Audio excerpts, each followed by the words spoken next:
Jesus, Son of David, have mercy. Have mercy on me. Have mercy. Have mercy. Have mercy. Mercy on me. Have mercy. Have mercy.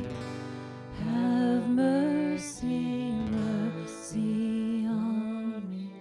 Jesus, Son of David, have mercy. Have mercy on me. Jesus, Son of David, have mercy. Have mercy on me. When I hear you passing by, when the crowd ignores my cry, with all my heart and soul and mind, louder still, Lord, I cry. When I hear you passing by, when the crowd ignores my cry, with all my heart and soul and mind, louder still, oh Lord, I cry. Jesus, Son of David, have mercy. Have mercy on me. Jesus, Son of David, have mercy. Have mercy on me. Jesus, Son of David, have mercy. Have mercy on me, Jesus. Have mercy. Have mercy on me.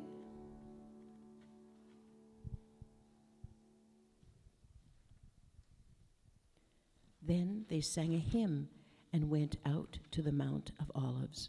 On the way, Jesus told them, "All of you will desert me, for the scriptures say, God will strike the shepherd and the sheep will be scattered. But after I am raised from the dead, I will go ahead of you to Galilee and meet you there."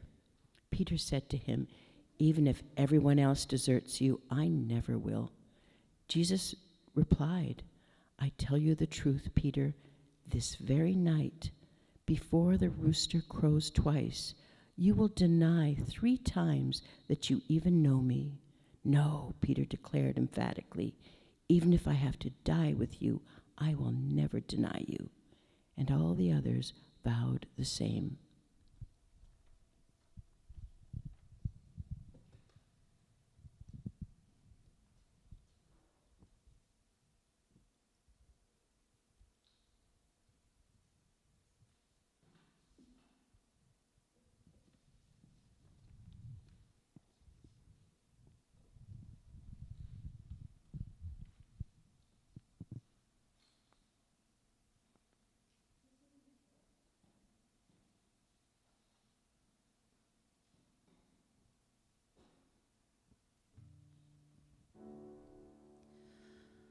Jesus, Son of David, have mercy. Have mercy on me. Jesus, Son of David, have mercy. Have mercy on me.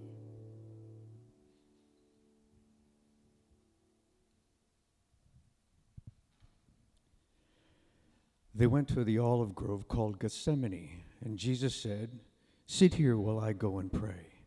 He took Peter, James, and John with him, and he became deeply troubled and distressed. He told them, "My soul is crushed with grief to the point of death. Stay here and keep watch with me." He went on a little farther and fell to the ground. He prayed that, if it were possible, the awful hour awaiting him might pass him by. "Abba, Father," he cried out, "everything is possible for you. Please take this cup of suffering away from me. Yet I want your will to be done, not mine." Then he returned and found the disciples asleep. He said, "Peter, Simon, are you asleep? Couldn't you watch with me even 1 hour? Keep watch and pray so that you will not give in to temptation. For the spirit is willing, but the body is weak." Then Jesus left them again and prayed the same prayer as before. And when he returned to them again, he found them sleeping, for they couldn't keep their eyes open, and they didn't know what to say. When he returned to them the third time, he said, "Go ahead and sleep. Have your rest." But no, the time has come. The Son of Man is betrayed into the hands of sinners. Up, let's be going. Look, my betrayer is here.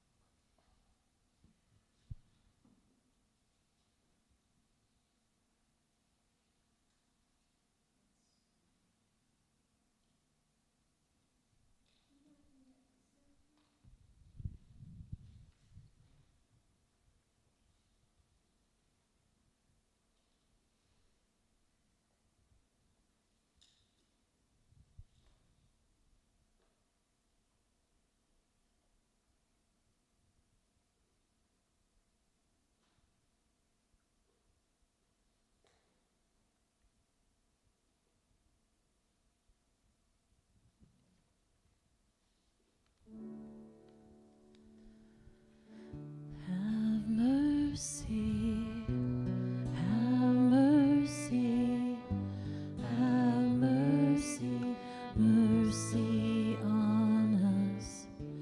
Have mercy, have mercy, have mercy, mercy on us.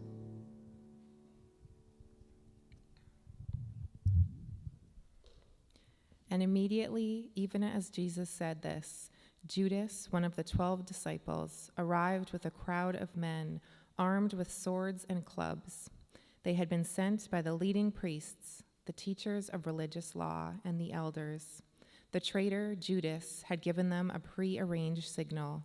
"You will know which one to arrest when I greet him with a kiss.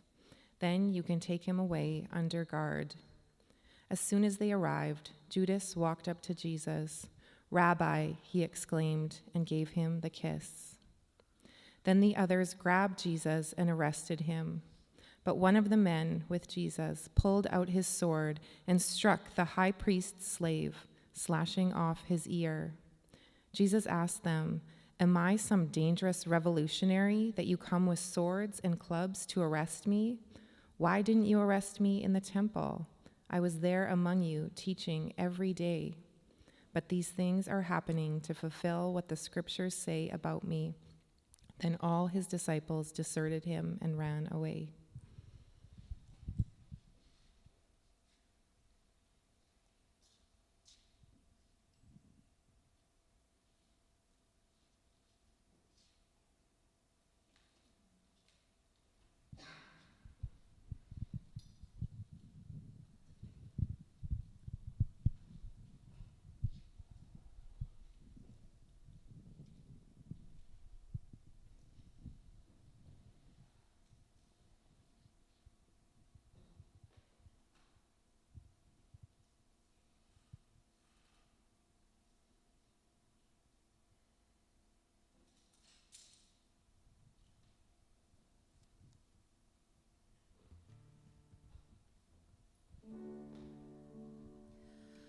Jesus, Son of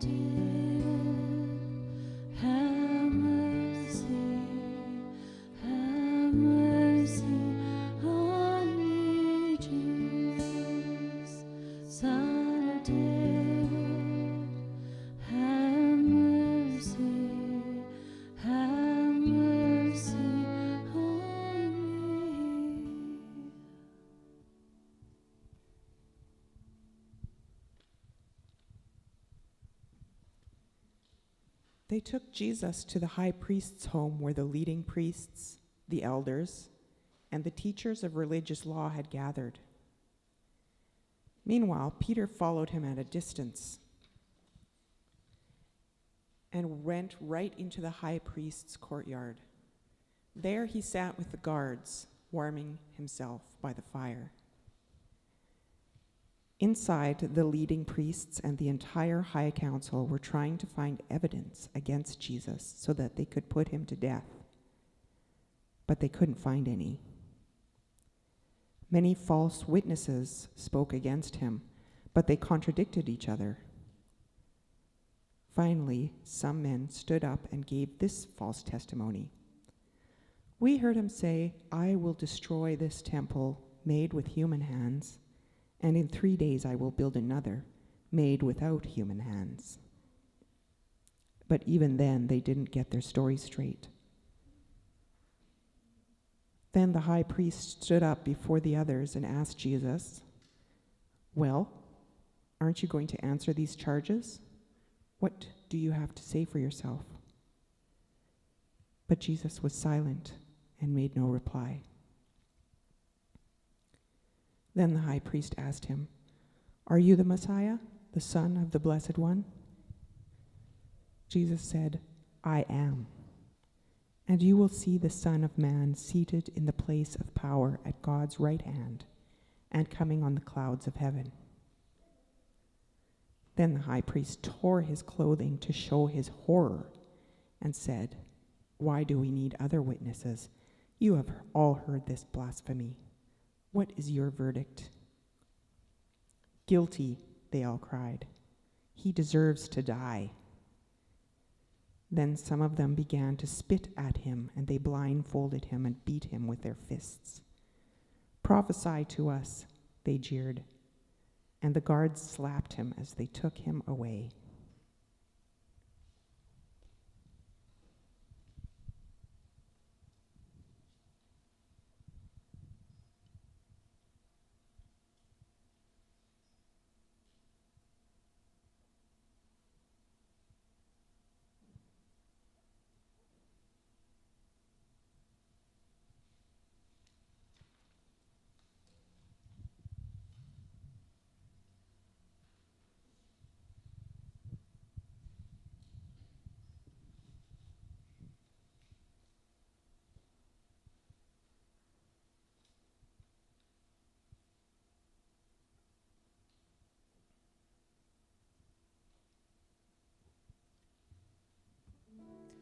Have mercy, have mercy, have mercy, mercy on us.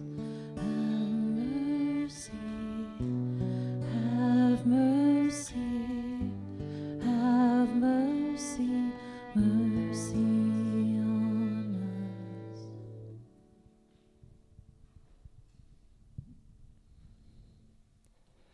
Meanwhile, Peter was in the courtyard below. One of the servant girls who worked for the high priest came by and noticed Peter warming himself at the fire. She looked at him closely and said, "You were one of those with Jesus of Nazareth." But Peter denied it. "I don't know what you're talking about," he said, and he went out into the entryway. Just then, a rooster crowed. When the servant girl saw him standing there, she began telling the others, "This man is definitely one of them." But Peter denied it again. A little later, some of the other bystanders confronted Peter and said, "You must be one of them because you are a Galilean." Peter swore, "A curse on me if I'm lying. I don't know this man you're talking about." And immediately the rooster crowed the second time. Suddenly, Jesus' words flashed through Peter's mind. "Before the rooster crows twice, you'll deny 3 times that you even know me." And he broke down and wept.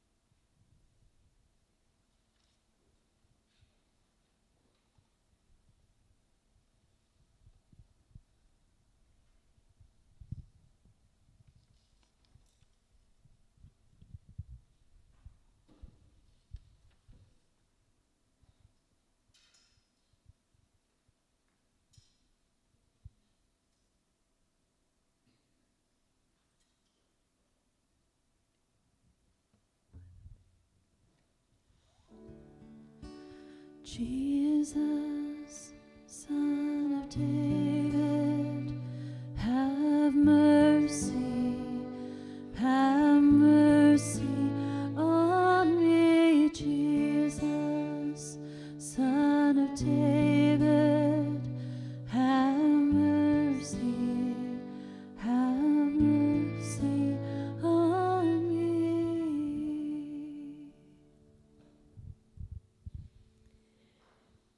Very early in the morning, the leading priests, the elders, and the teachers of religious law, the entire high council, met to discuss their next step. They bound Jesus, led him away, and took him to Pilate, the Roman governor. Pilate asked Jesus, "Are you the king of the Jews?" Jesus replied, "You have said it." Then the leading priests kept accusing him of many crimes, and Pilate asked him, "Aren't you going to answer them? What about all these charges they are bringing against you?" But Jesus said nothing, much to Pilate's surprise. Now it was the governor's custom each year during the Passover celebration to release one prisoner, anyone the people requested. One of the prisoners at the time was Barabbas, a revolutionary who had committed murder in an uprising. The crowd went to Pilate and asked him to release a prisoner as usual. "Would you like me to release to you this King of the Jews?" Pilate asked, for he realized by now that the leading priests had arrested Jesus out of envy.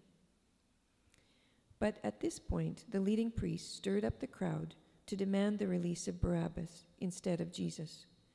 Pilate asked them, "Then what should I do with this man you call the King of the Jews?" They shouted back, "Crucify him." "Why?" Pilate demanded. "What crime has he committed?" But the mob roared even louder, "Crucify him!" So to pacify the crowd, Pilate released Barabbas to them. He ordered Jesus flogged with a lead-tipped whip and then turned him over to the Roman soldiers to be crucified.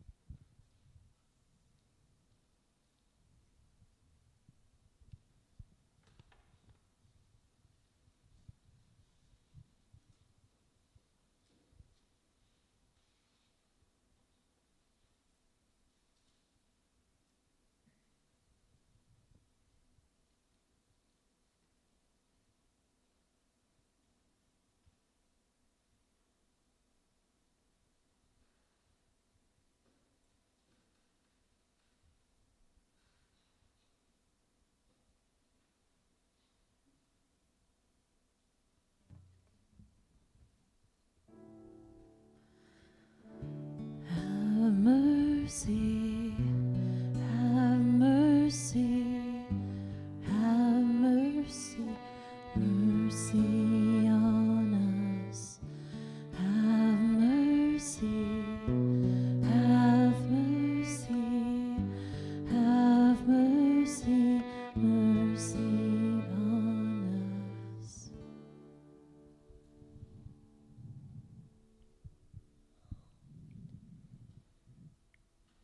The soldiers took Jesus into the courtyard of the governor's headquarters, called the Praetorium, and called out the entire regiment. They dressed him in a purple robe, and they wove thorn branches into a crown and put it on his head. Then they saluted him and taunted, "Hail, King of the Jews!" And they struck him on the head with a reed stick, spit on him, and dropped to their knees in mock worship. When they were finally tired of mocking him, they took off the purple robe and put his own clothes on him again. Then they led him away to be crucified. A passerby named Simon, who was from Cyrene, was coming in from the countryside just then, and the soldiers forced him to carry Jesus' cross. Simon was the father of Alexander and Rufus, and they brought Jesus to a place called Golgotha, which means place of the skull. They offered him wine drugged with myrrh, but he refused it. The soldiers nailed him to the cross. They divided his clothes and threw dice to decide who would get each piece. It was 9 o'clock in the morning when they crucified him. A sign announced the charge against him. It read, "The King of the Jews." 2 revolutionaries were crucified with him, one on his right and one on his left. The people passing by shouted abuse, shaking their heads in mockery. "Ha, look at you now," they yelled at him. "You said you were going to destroy the temple and rebuild it in 3 days. Well then, save yourself and come down from the cross." The leading priests and teachers of religious law also mocked Jesus. "He saved others," they scoffed, "but he can't save himself. Let this Messiah, this King of Israel, come down from the cross so we can see it and believe him." Even the men who were crucified with Jesus ridiculed him.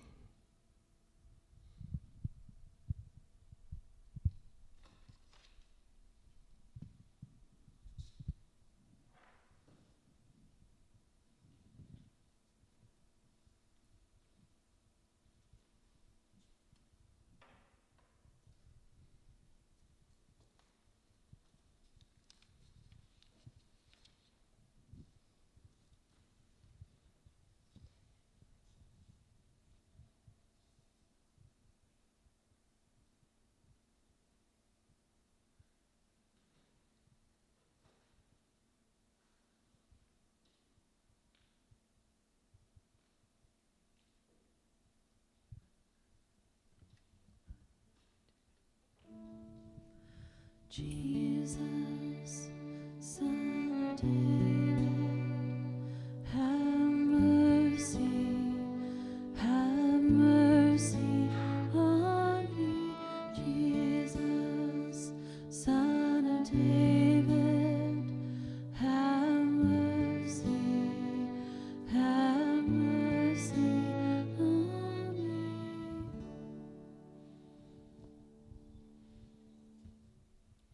At noon, darkness fell across the whole land until 3 o'clock. Then at 3 o'clock, Jesus called out with a loud voice, "Eloi, Eloi, lama sabachthani," which means, my God, why have you abandoned me?" Some of the bystanders misunderstood and thought he was calling for the prophet Elijah. One of them ran and filled a sponge with sour wine, holding it up to him on a reed stick so he could drink. "Wait," he said, "let's see whether Elijah comes to take him down." Then Jesus uttered another loud cry and breathed his last. And the curtain in the sanctuary of the temple was torn in two from top to bottom. When the Roman officer who stood facing him saw how he had died, he exclaimed, "This man truly was the Son of God."